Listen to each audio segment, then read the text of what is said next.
Ich würde mich jetzt auf dem Weg einmal bei allen Feuerwehrler, bei allen Sankerfahrer, Rettungsdienste, Krankenschwestern, Ärzte, Pflegekräfte und so weiter bedanken, weil die meiner Meinung nach einfach viel zu wenig gelobt werden.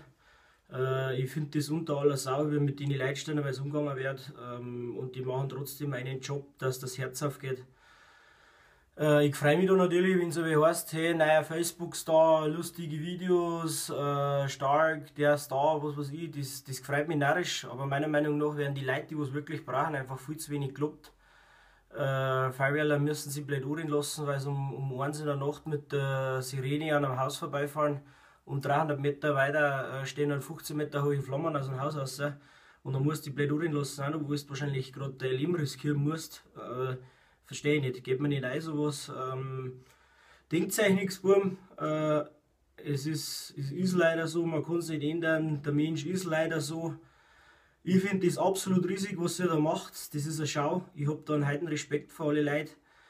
Genauso ganzen Krankenpfleger, Altenpfleger, Ärzte. Ihr seid die Leute, warum es noch eine Freude macht, dass man auf der Welt lebt. Macht einen super Job, das ist absolut riesig.